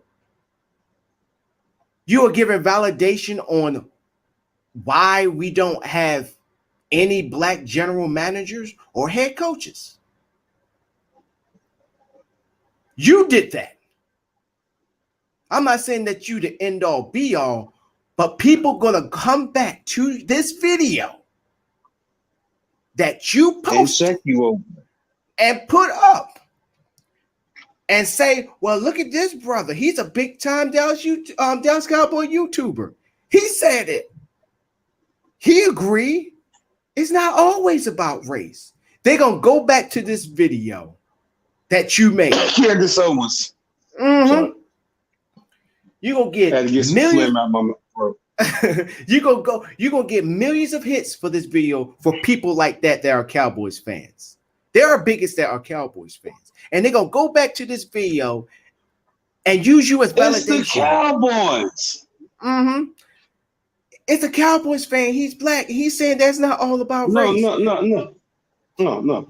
It's the fucking Dallas Cowboys. Yes. How the fuck you not think they got bigoted fans? Bigoted fans are their bread and butter. Bigoted fans built that goddamn stadium. This is true. Bigoted white fans and ignorant coon niggas built the Dallas Cowboys. Yes, and I'm here to admit it. I'm here to admit it. And not only will he admit it, anybody that's 20 years older than us, 30 years older than us, will listen to us and be like, them niggas got old souls. They telling the truth. Yeah. And for him to sit there and at that end, he said, do you understand what I'm saying? No, we don't understand what you're saying. But one thing we do understand, that people who are bigoted or who's a coon will go back to this video and use you as validation. In the words of DJ Khaled, congratulations, you played yourself. Because that's exactly what you did in this video. Like I said, I don't got no animosity with all the things I'm saying towards you because I respect your content, I respect your hustle, and I respect you as a fellow Cowboys fan. But I'm respectfully checking you as a brother when you, in the same breath, say that not everything's about race and trying to deflect on another fellow brother because he said something about it and that he's from the deep, deep South and he know what the deal is. And you don't see nothing wrong with this. And that what you're saying is the okie doke, the illusion, the Jedi mind trick of using a stereotypical object with a black face on it and having another fellow brother, black player, smash the watermelon with a white coach looking on and pumping it up. You don't see nothing wrong with that? So that you can make your white audience have a nice warm and fuzzy and be like, that's right, brother. I couldn't say it any better, but I'm happy that you said it. Because if I said it, they would have said that I was a racist. But see, since you said it, it's all good. That's what I'm talking about, brother. Let's just keep it on football. That's what you got them saying. You don't realize that you did more harm than you did good. Because your content is pretty popular in the Dallas Cowboy YouTube sphere. That you are one of the top 3, maybe even the top 2 trusted, not only trustworthy names. When information comes out, and if it comes from you, it's the truth. So for you to do this video, you crapped on all of that. You crapped on it just because you don't want to hurt the other side of the Cowboy Nation.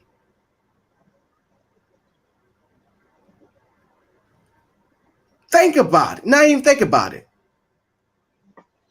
You should look yourself in the, you know what? Do 2 things for me.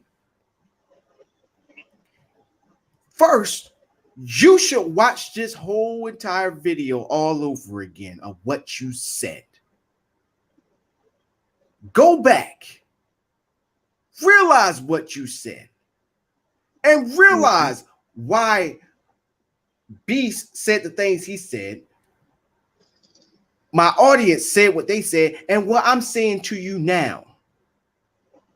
And then look yourself in the mirror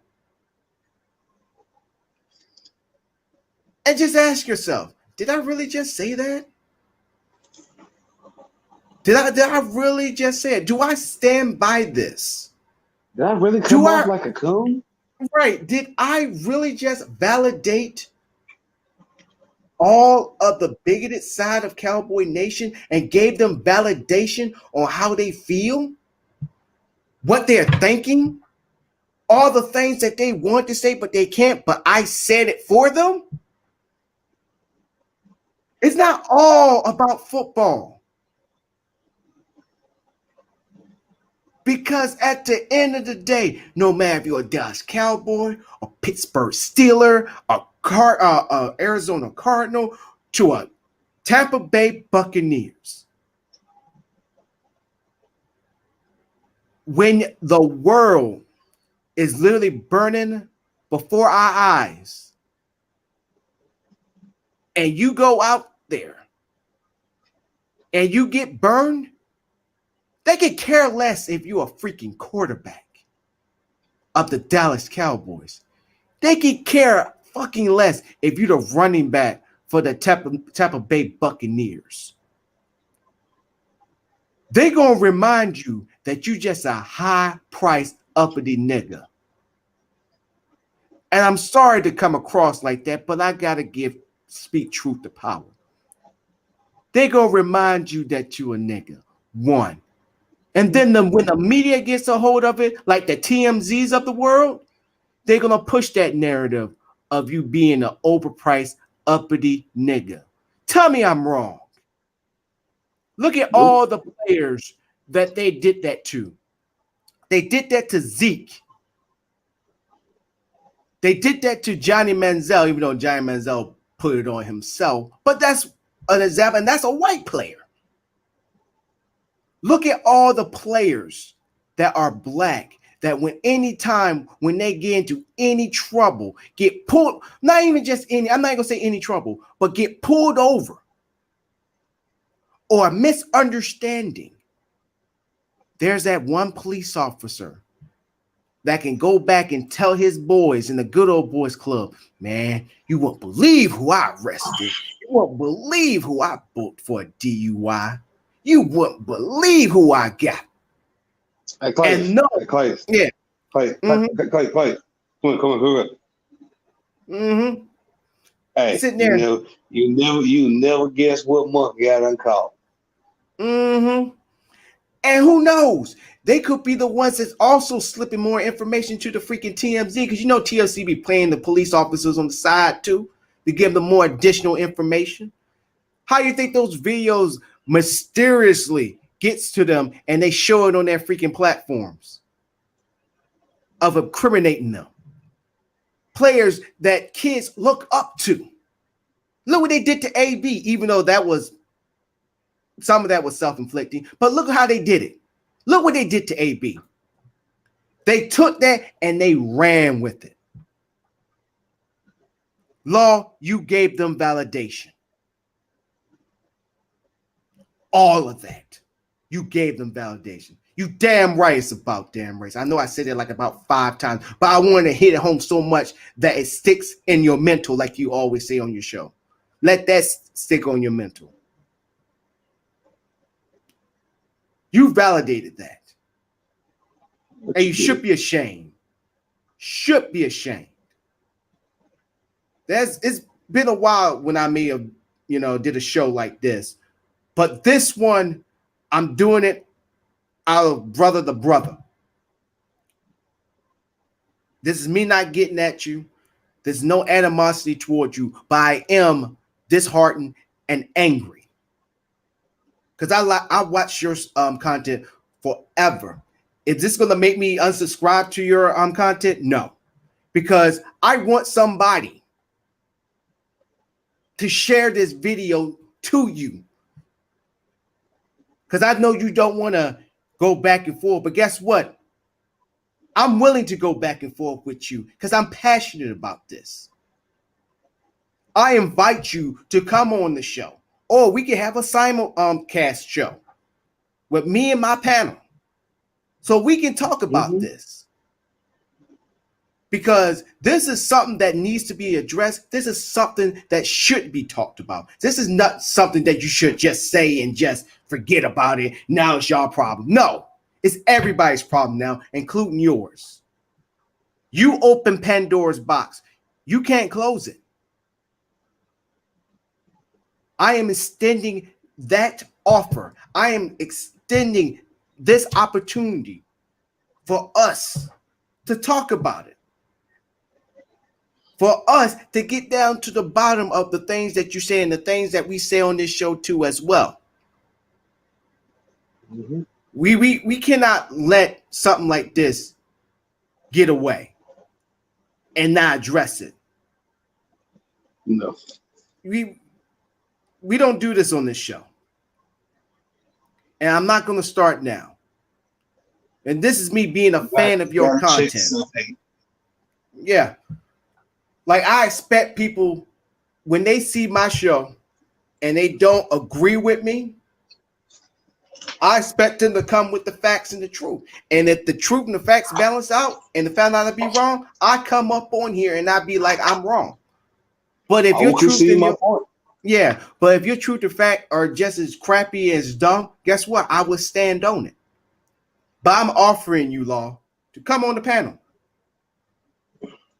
Yeah, I don't think so, Billingsley, but for anybody who's watching this show right now, because I think I would kind of be like a fanboy if I tried to tag Law into this, and I don't want to do that. I ran for somebody else to send this video to him. I invite him to come on the show. We have a simulcast on the hashtag Fade to Black show. I'm not a big time YouTuber, but we're getting there on Facebook. This right here has to be addressed. It has to get dealt with. Because we cannot have too many, and for any black person, no matter if you're conservative, liberal, moderate, progressive thinking, libertarian thinking, I respect everybody's different chain of thinking. Black people got a different way of thinking. Like, for example, like I said, I don't like watermelon. I can't stand watermelon, but you ain't taking my fried chicken, though. You ain't taking that away. Orange soda. Oh, don't worry. I can crack open some orange soda, but you give me Coca-Cola. Oh, I already had people say they would take my card away because I love Coca-Cola so damn much, because Pepsi is always known for black folks. I hate Pepsi. Pepsi's sugary to me. If it ain't McDonald's old school Fanta orange, I don't really want it. I settle for Welch's grape soda. Right, or that. Or if you get Welch's grape soda in front of me, trust me, quench, done, down. Now, if it's Czech, now see, I'm about to show my age. If you got some Czech running around here, oh, go ahead and break me off a strawberry, a grape, and that Mountain Lion. Oh, what you talking about? That Truvac, man, stop. But I'm talking old school 1990s Czech. Like black folk, like real black folk know what I mean. Czech, like Czech was the only in most black circles you prefer Czech over name brand. Yep. Or you just be like, well, I'm on a budget today. Until I get paid, this is what we gonna get. No, everybody knew what it was. It's like, why you get Czech? Because everything tastes fucking good, first and foremost. And they got a soda for fucking everybody. See, when niggas want to be name brand, that's when you be like, well, everybody drunk up all the Cokes. Because everybody didn't want Coke. Now don't nobody want to drink no fucking Pepsi. Now you gonna waste your money on this Pepsi. Well, bitch, you get you some Czech. Same Sprite.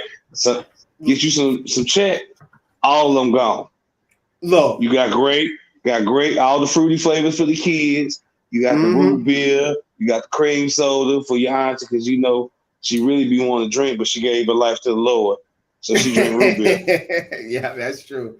But yeah, you're right about that, because at every cookout they got two different freaking big ass coolers. You got one with the name brand and the little Huggies for the little kids, and then you got the checks. You're right. You're right about that. That check was gone quick. And look, and check was spelled wrong. It was CHEK. It didn't have the C up in there. Didn't need it. Yeah, but to push the point, we all think on different levels, and where the respect factor comes into play is us as a whole, as a generalization of that we forget that even though we think differently, we all suffer from a thing called racism. If we want to acknowledge it or not. When you go and you drive down the street, or you go to your favorite shop, let's say I'm gonna use Walmart for example. Walmart is not owned by Black folks. It's owned by a white family. You don't see no Walmarts, or at least a store come close to it, that is Black owned. If you don't believe that that's racism in form of capitalism, there's something really truly wrong with you. I'm not saying you should stop shopping at Walmart, because guess what? You gotta shop there because that's I won't say the only big name in town, but you're familiar with it. There's nothing wrong shopping there, but we're stating facts here. Like, I'm a big Ford fanatic. I love Fords. I hate fucking Chevys. But guess what? I almost got my Black card taken away because I like Fords, and majority Black people love Chevrolets. Like, when I got my boys, only box Chevy or Bubble. And so when I had my friends who's like, how you watch NASCAR, watch that redneck shit, and they got hooked on it, guess which cars that they like first? Chevy. Because they didn't know that the freak at the time, Monte Carlo, was on the freaking grid. And they like people like Jeff Gordon. They like people like freaking Terry Labonte. They like people like, let me see who was. My boy McKinnon, Jerome McKinnon. He likes fucking Jimmy Johnson. Me and him go back and forth. I said, fuck Jimmy Johnson. Even though he retired, I had to give him his respects. You know, he won 7 championships. Yeah, McKinnon, I hope you're watching. But I'm an Earnhardt man and Petty man myself. Yeah, my uncle is a diehard. He's a diehard Earnhardt fan, and so I never liked Jeff Gordon.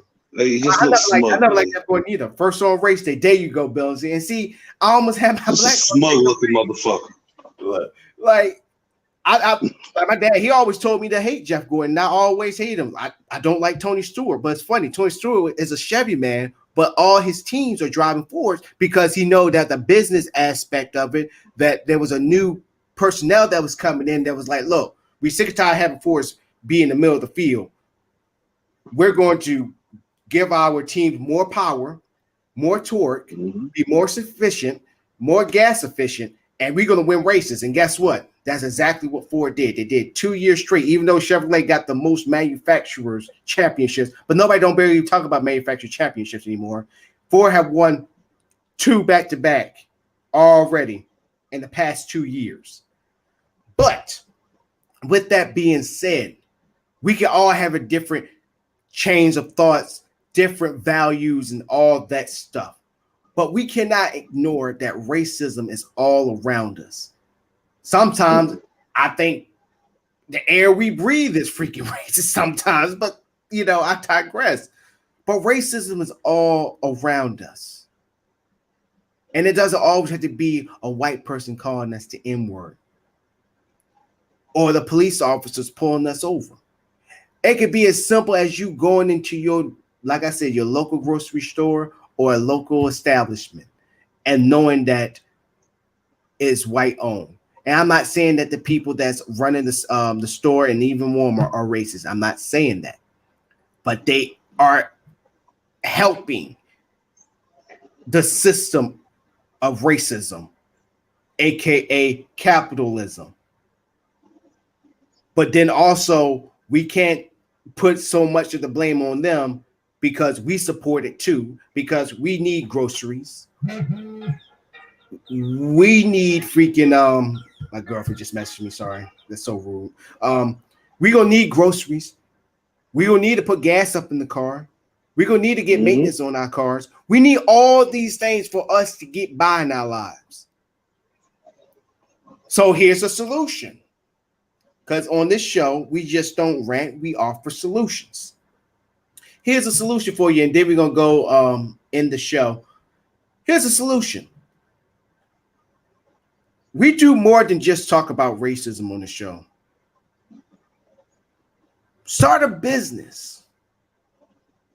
Like me and Beast, we're starting a network to put Black YouTubers and Black content creators and any other content creators and put some respect on their name and get their content out there, and that they get paid for it handsomely, properly. That's what we're doing. That's what we're doing. And we're here not only just to change the game, but to own the game, to create a new game, a balanced playing field for everybody, to the point where you don't have to stay in the game. You can go off and create your own game, because that's how much you're going to be making with us. And if you feel like you need to come back, we welcome you with open arms. You go out there and you change the status quo. And that was from a billionaire. He's a big time tycoon in Las Vegas, even though he endorsed into far right wing stuff. But still, one thing he said that, and that stuck with me. Change the status quo. If you don't like what's going on out there, change it. Don't sit back and just bitch and mope and complain and whine about it. Do something about it.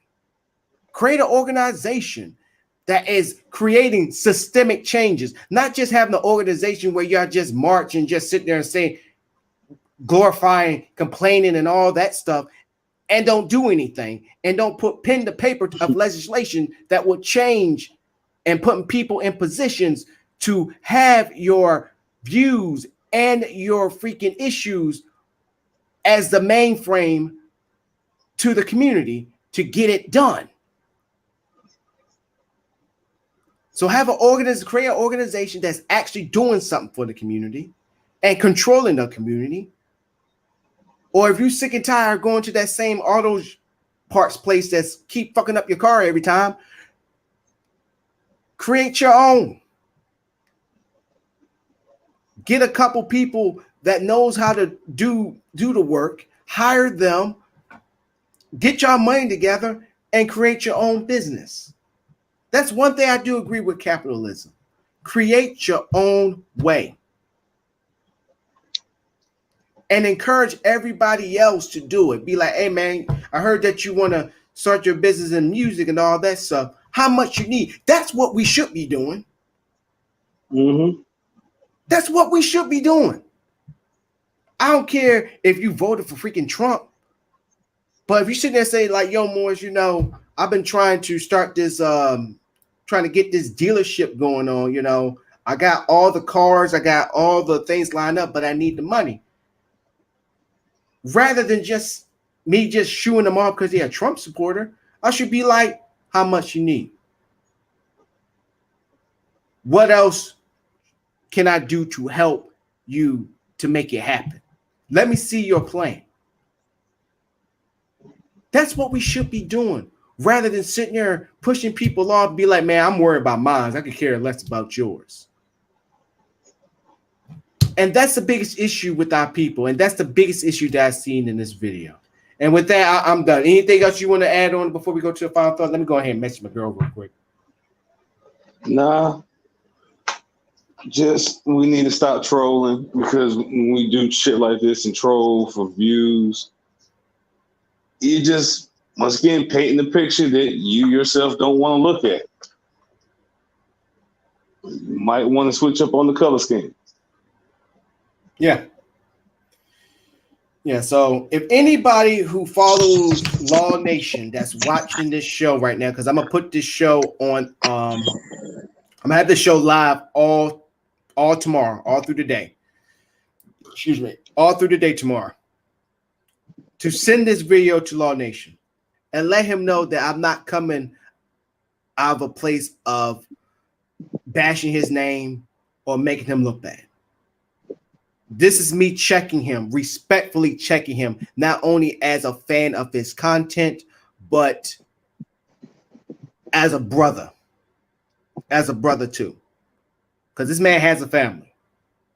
So, and I only just got a girlfriend, so in the military, but coming at him as a brother, like what you said is beyond not cool. You giving validation to all the bigoted fans out there that are Cowboys fans, and that's not cool. And I'm extending the invitation for him to come on this show, or we can have a simulcast show and we can talk about it. We can have a dialogue about it. Not no conversation, but dialogue. So for anybody, send this to him. Y'all, I thank you for sure. Hey, that's good. But now, ladies and gentlemen, we're gonna go to the favorite part of the show. Let's get to our final thought as I get everything set up. And I'm going to be the one to start it off. So here we go.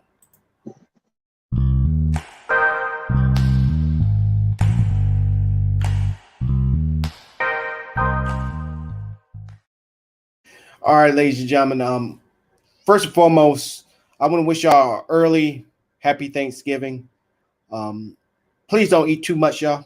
So after you eat up all the food, y'all know there's gonna be a lot of leftovers left.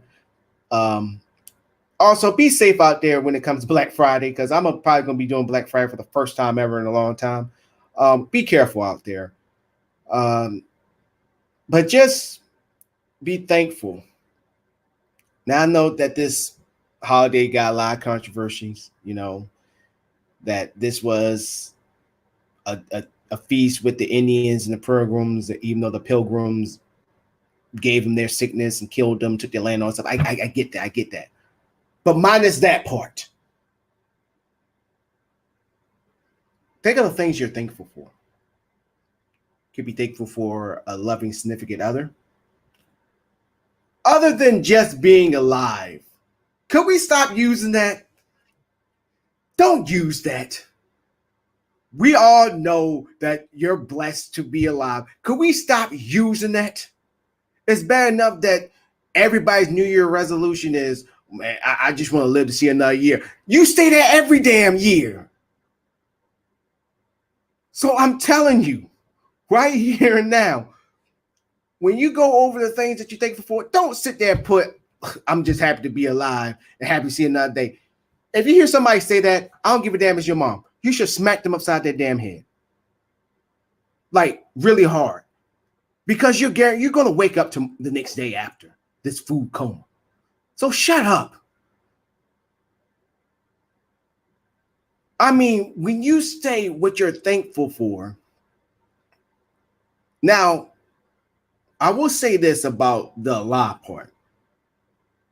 You could have had COVID, but you lived through it. You recovered.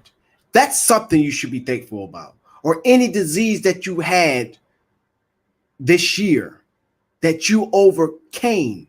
Yes, you should be thankful for that. But you just waking up today or the next day, that don't count.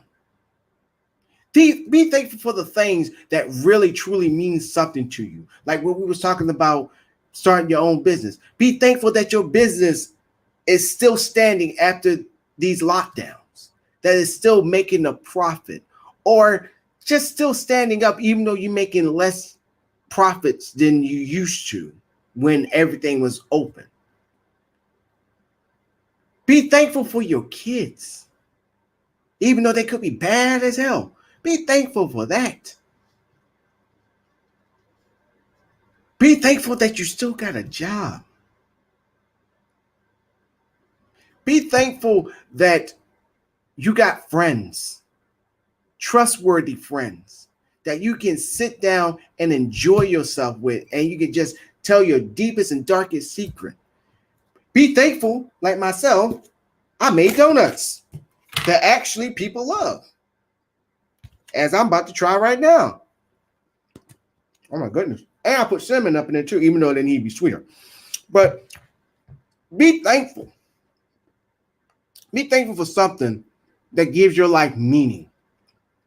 Not something that you have to do every day, if that makes sense. Or something that's a given.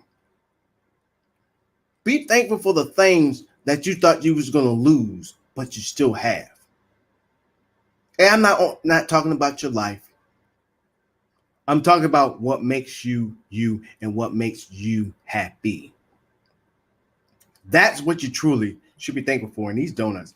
Beef, I just wish like this thing was like magically so you can put your hand through and you can grab one of these things. These things not that pretty bad. You know, I even made the freaking the icing too, but I was trying to record that, but my freaking GoPro was like messing up. But but enough about me rambling. My final thought is this: be thankful. Be thankful for the things that is meaningful in your life and keeps you happy and keeps you going. And with that, fareway, B. I'm gonna go ahead and enjoy these donuts. Well, I'm gonna keep mine short and sweet, and to piggyback off his opening statement, I'm gonna do a call out to all the technically proficient and technically sound individuals in the game. Black editors, Black graphic designers, Black artists, Black cartoonists. Any form of design or multimedia, if your voice is not heard or you feel it's unheard, come over here. We a big ass speakerphone. We're gonna make sure your voice get heard.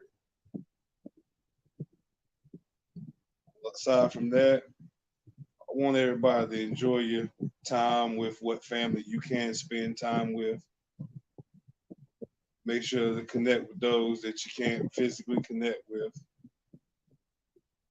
Be happy, be blessed, be smart, and be fucking woke. Because it could always get fucking worse. Nobody knows what tomorrow holds.